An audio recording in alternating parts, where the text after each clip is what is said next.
Bonjour tout le monde, bienvenue sur ma chaîne. Alors aujourd'hui, je vais faire une vidéo sur l'affaire Le Grellet. Vous en avez entendu parler justement à la télévision dernièrement parce que le meurtrier s'est suicidé et du coup on sait enfin qui a fait tous ces meurtres dont je vais vous parler. Donc c'est l'affaire Le Grellet dont on va parler aujourd'hui.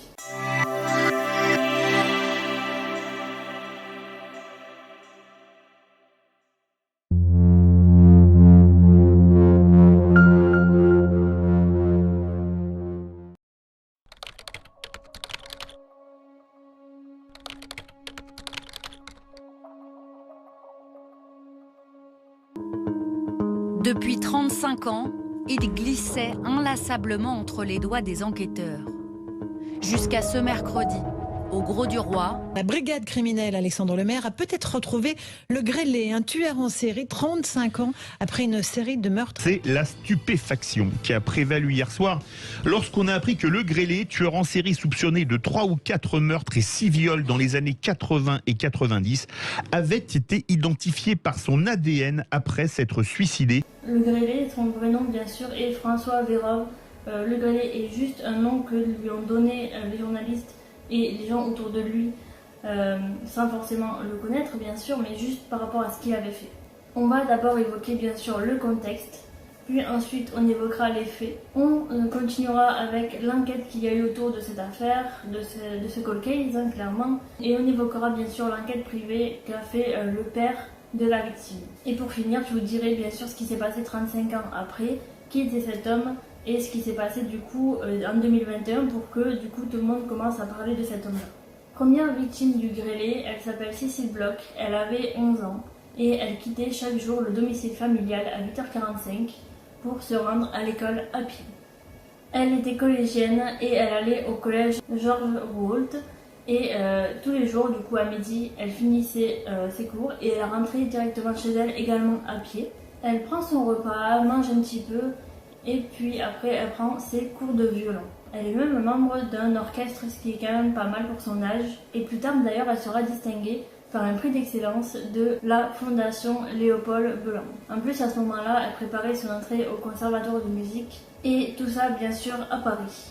Maintenant nous allons évoquer justement les faits. Le lundi 5 mai 1986, Suzanne Bloch, la mère de Cécile Bloch, lui téléphone comme chaque jour pour savoir si elle est bien arrivée à la maison pour manger à midi. Sauf que malheureusement personne ne répond au téléphone. Très peu de temps après, le collège de Cécile décide d'appeler la mère et de lui prévenir que du coup sa fille n'est pas venue en cours ce jour-là. Suzanne, du coup la mère de Cécile Bloch, prévient Jean-Pierre, donc son mari, qui est rien autre que le père de Cécile Bloch. Il décide du coup de rentrer à la maison, de chercher Cécile. Malheureusement, il ne la trouve pas. Il ne trouve pas non plus son cartable, ce qui veut dire qu'elle est quand même partie à l'école. Il décide de refaire le trajet que Cécile a fait pour aller à l'école, qui dure au moins 1 km. Mais malheureusement, il ne la trouve pas. Il pose des questions quand même aux commerçants, mais apparemment, les commerçants n'ont rien vu. À 14h, il décide quand même de rentrer chez eux pour voir si Cécile est bien là. Elle ne sera pas là et décide donc de prévenir aussi le gardien de l'immeuble pour que lui aussi se mette à chercher cette jeune fille. À 15h, au 3e sous-sol de la résidence, sans éclairage, dans un local technique servant de débarras pour les agents d'entretien, ils vont trouver un corps. Et ce corps sera dissimulé sous un morceau de vieille moquette. Et c'était le corps de Cécile Bloch. Maintenant, nous allons parler de l'enquête qu'il y a eu. L'examen de la scène des crimes révélera que la scène a été extrêmement violente, même au niveau corporel, concernant Cécile Bloch, parce qu'elle a été maîtrisée, violentée, poignardée également, puis elle a été également étranglée. Au moment où ils retrouveront son corps, ils se rendront compte aussi qu'il n'y a pas que son ADN à elle, puisqu'ils retrouveront le sperme sur son corps d'un jeune homme. Aucune empreinte digitale en plus n'a été retrouvée sur le corps de Cécile Bloch, ni aucune arme blanche. La brigade criminelle du 36 quai des Orfèvres décidera d'ouvrir une enquête concernant cet assassinat. Pour établir une enquête, ils décident d'établir un portrait robot du meurtrier présumé de Cécile Bloch. Mais par la suite, ils se rendront compte que ce n'est pas la seule victime dans l'histoire. Il se pourrait que cette personne, qu'on ne connaît toujours pas l'identité, ait déjà violé et tué plusieurs personnes. Malheureusement, la famille de Cécile Bloch n'aura aucune nouvelle de la police pendant un certain temps. Et c'est à cause de ça qu'ils décideront d'enquêter avec un enquêteur privé. Les enquêteurs commencent à vouloir inspecter le domicile familial, mais ils avaient très peur à l'époque de faire ça par rapport au fait que ce qu'il avait fait pour l'affaire Grégory, ça s'en était pris plein la tête. Ils finissent quand même par y aller et ne trouvent rien, aucune trace d'effraction dans le domicile. Par contre, ils remarquent plusieurs choses bizarres. C'est que même la porte du sous-sol a été coincée pour pas qu'on puisse la refermer. Par contre, ils se rendent compte que l'interphone qui avait été réparé 3 jours avant ne fonctionne plus. Et la lumière du palier de l'étage des blocs ne fonctionne plus. Et même d'ailleurs, si je ne me trompe pas, un des ascenseurs a été mis hors service. Et à ce moment-là, les parents de Cecil Bloch se souviennent d'un homme qui prenait l'ascenseur et qui était quand même un petit peu étrange. C'est le premier suspect qu'ils aient, parce que cet homme-là était vu entre 7h30 et 9h15, et on le dit avec une peau rugueuse. Des inspecteurs de police viennent fouiller le logement, la résidence. Pendant très longtemps, ils cherchent l'arme du crime que le meurtrier aurait pu bazarder, mais non, il n'a rien laissé au hasard. Une enquête de voisinage commence à se faire. Il commence à parler à beaucoup de gens, pour essayer de savoir s'ils ont des informations, mais rien ne leur vient aux oreilles. Il repère même les moyens de transport des environs et les squats. Plus tard, les résultats de l'autopsie tombent. La mort de cet enfant a été faite par strangulation avec une petite cordelette. Malheureusement, cette jeune fille a bien été violée et a également reçu un coup de couteau non mortel au niveau du thorax. Le sperme de l'assassin, comme je vous le disais tout à l'heure, je vous disais qu'on avait retrouvé du sperme sur cette jeune fille. On a retrouvé, du coup, grâce à son sperme, le groupe sanguin de la personne qui aurait fait ça. Durant les jours suivants, tous les témoins ont été convoqués au service régional de l'identité judiciaire de Paris, notamment les parents et le frère de Cecil Bloch qui auraient pris d'ailleurs cet ascenseur avec ce monsieur très bizarre qu'ils auraient vu. Ils participent même à l'élaboration du portrait robot de l'homme de l'ascenseur. À ce moment-là, ce monsieur n'a pas encore de surnom. Pendant quelques temps, ce portrait robot sera diffusé dans tous les commissariats et antennes de police, puis plus tard dans la presse. Parmi tous les documents examinés, ils finissent par se rendre compte que beaucoup de meurtres sont faits au même endroit, donc une série d'agressions, c'est-à-dire dans le 13e arrondissement. Ils décrivent un homme du type européen à la peau du visage irrégulière. Un cas en particulier frappe les agresseurs et c'est un acte qui s'est passé en 1986 aussi. C'est place de Vénétie à Paris, il y a eu une agression sexuelle. Il s'agit du même mode opératoire dans le sens où une jeune fille a été attrapée dans un ascenseur et mis dans une cage d'escalier. Ce jour-là, un individu aurait attrapé une jeune fille de 8 ans dans un ascenseur d'immeuble. Il l'a entraînée dans un couloir du 4e sous-sol et l'a violée à son tour. Il l'a étranglée, il s'est enfui et l'enfant a été laissé pour morte. Cette jeune fille a survécu à son bourreau et a pu donner un parfait descriptif aux enquêteurs. Et c'est à ce moment-là que le monsieur est appelé le grêlé, sûrement par rapport à la peau de son visage. Dans le 19e arrondissement comme dans le 13e arrondissement, plusieurs jeunes hommes sont arrêtés et mis en cellule pour savoir leur version des faits. Un homme détenu pour viol d'enfant depuis juin 1986 à la maison d'arrêt de Bois-d'Arcy, dans les Yvelines, est reconnu formellement par un des témoins. Lors de l'interrogatoire, il ne dit rien, il dit juste que c'est lui le meurtrier, que c'est lui qui a tué Cecil Bloch.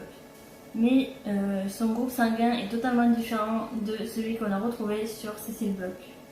Il est alors relâché, mais malheureusement, il y a une inquiétude. Le vrai meurtrier est toujours dehors. Fin octobre 1987, la brigade de protection des mineurs est informée qu'un viol vient de se refaire dans le 14e arrondissement. Le 27 octobre 1987, un homme aborde une jeune adolescente de 14 ans dans un ascenseur. Il lui fait croire qu'il est policier et lui demande ses papiers d'identité. Il la menace avec une arme à feu, l'immobilise sur le sol, la viole sans la tuer. Avant même de prendre la fuite, il fait le tour de l'appartement et vole des choses. La police entend ça et décide de montrer le portrait robot à cette jeune fille. Malheureusement, elle dit que sa peau est lisse et qu'elle n'est pas du tout comme les gens le disent. À la fin de l'année 1987, une dizaine de crimes sont imputés au grêlé. 2 de ces victimes sont des femmes, une de 26 ans, une de 34 ans. En janvier 1989, alors que l'enquête piétine, malheureusement la mère de Cecil Bloch meurt dans un accident de voiture. 4 ans plus tard, le juge d'instruction chargé de l'affaire clôture l'information judiciaire et le parquet prononce un arrêt des pistes pour cause de non-identification de l'auteur du meurtre de Cécile Bloch et absence de nouvelles pistes. Sauf qu'à la brigade criminelle de Paris, ils décident de garder le dossier ouvert. En Angleterre, au cours de l'année 1986, un criminel nommé Colin Pitchfork est identifié pour la première fois au monde grâce à une technique d'identification génétique. Ça a été mis au point un an avant par Alec Jeffreys. En 1991, rue Manin, dans le 19e arrondissement de Paris, Sophie, une jeune agente immobilière, est retrouvée violée et tuée par un inconnu. L'assassinat de Sophie révèle au monde en fait que le grêlé n'a pas été inactif toutes ces années, en tout cas entre 1987 et 1989. Durant l'été 1994, la gendarmerie enquête sur une affaire d'enlèvement. La victime, Ingrid, âgée de 11 ans, est kidnappée à Mitry-Mory, puis est montée à bord d'un véhicule blanc, soit Volvo, soit Nissan. Un suspect, propriétaire d'une Volvo, est arrêté en 1994. Un suspect, propriétaire d'une Volvo, est arrêté en octobre 1994 alors qu'il tentait de kidnapper 2 jeunes filles, à Conches-sur-Gondoire. Début 1997, l'empreinte génétique est la même que celle du grêlé. En juillet 1994, malheureusement, une lycéenne de 19 ans est retrouvée, Karine Leroy. Elle est retrouvée morte, étranglée, dans un bois de Monceau-les-Maux. Elle avait été enlevée un mois auparavant en Seine-et-Marne. Le parcours d'une centaine d'agresseurs est étudié. Concernant le profil, bien sûr, et les alibis de milliers d'hommes en Île-de-France, qu'ils soient détenus en prison ou en hôpital psychiatrique, bien sûr. Les marginaux, les agents de sécurité, les propriétaires d'une Volvo ou d'une Nissan blanche sont examinés également. En juillet 1998, l'affaire Cécile Bloch recouvre officiellement 4 viols, dont un suivi par homicide. Le 29 avril 1987, au point-virgule à Paris, sont retrouvées 2 personnes, malheureusement décédées. Une jeune femme au père de 20 ans qui venait d'Allemagne et son employeur, un mécanicien du sol d'Air France. Dans une chambre, le locataire de l'appartement est ligoté nu, bras et jambes liés dans le dos. Des incisions sanglantes au niveau du cou et des brûlures de cigarettes montrent qu'il a été torturé. Dans une autre pièce, la jeune femme est dénudée, ficelée et bâillonnée. Les bras sont en croix attachés au montant d'un délai superposable. Une expertise médico-légale montre que tous les 2 sont morts par strangulation et que quelques heures avant la mort de la jeune femme, cette personne-là a eu un rapport sexuel avec une personne du groupe AB.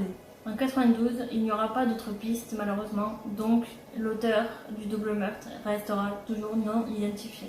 Et du coup, cette affaire sera un non-lieu. Début 2001, l'affaire quand même rebondit. Parmi les pièces à conviction associées au double meurtre, au point-virgule, une empreinte ADN extraite d'un mégot et d'un prélèvement de sperme est reconnue correspondant à celui du grêlé. Et du coup, cette preuve biologique permet quand même d'innocenter avec certitude les personnes qui ont été suspectées et interrogées 14 ans plus tôt. Et maintenant, nous allons parler de l'enquête privée qu'il y a eu. De son côté, le père de Cécile Bloch multiplie les démarches auprès de l'instance policière et judiciaire aussi pour essayer d'obtenir les pièces du dossier concernant le meurtre de sa fille. Jusqu'en 2000, les juges d'instruction refusent de tenir informée la famille. Désespéré, le père, Jean-Pierre Bloch, décide d'ouvrir un site internet où il parle avec véracité de tout ce qu'on lui refuse concernant sa fille Cécile Bloch et cette affaire. Karine Utsebo, formée aux techniques de profilage du FBI, est connue dans son pays pour fournir aux médias un profil. Je prends l'exemple de l'affaire Marc Dutroux, un an avant l'arrestation de celui-ci en août 1996. Elle s'en est chargée.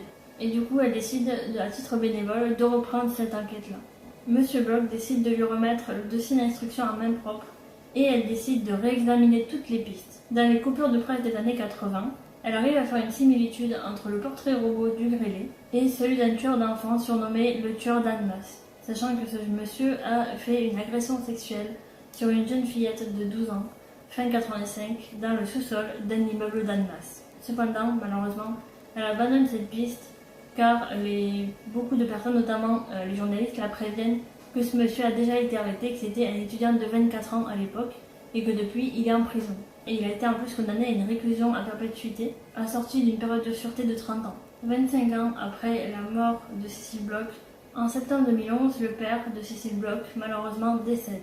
Durant la même période, en plus, une nouvelle technique d'identification génétique mise au point quelques mois plus tôt à l'Institut de recherche criminelle de gendarmerie nationale est utilisée avec succès dans l'affaire Kulik. Maintenant, nous allons parler de ce qui s'est passé du coup 35 ans après. Nous savons de ce monsieur qui s'appelle François V, qu'il est père de 2 enfants et il a même été conseiller municipal de Prades-de-Lez aux côtés du maire Jean-Marc Lucert. En 2021, l'enquête avait repris son cours et il avait décidé, les policiers et les gendarmes, de convoquer François V, qui habitait à la Grande Motte dans l'Hérault. Il devait venir faire un prélèvement ADN à la police, malheureusement il ne voulait pas. Il a décidé de s'enlever la vie et de rédiger une lettre d'aveu, où il raconte bien sûr avoir commis des crimes sans donner le nom de ses victimes. Et il assure n'avoir rien fait depuis 24 ans et malheureusement se suicide juste après avec des médicaments. Le suspect justement a été localisé grâce à son téléphone et son corps a été retrouvé le soir du 29 septembre 2021. Les enquêteurs bien sûr ont fait un prélèvement ADN pour être sûrs de ses aveux. Et bien sûr ça a matché de suite. Voilà, donc j'espère que cette vidéo vous a plu. Pour ma part, on se retrouve très bientôt pour une nouvelle vidéo. Hasta luego!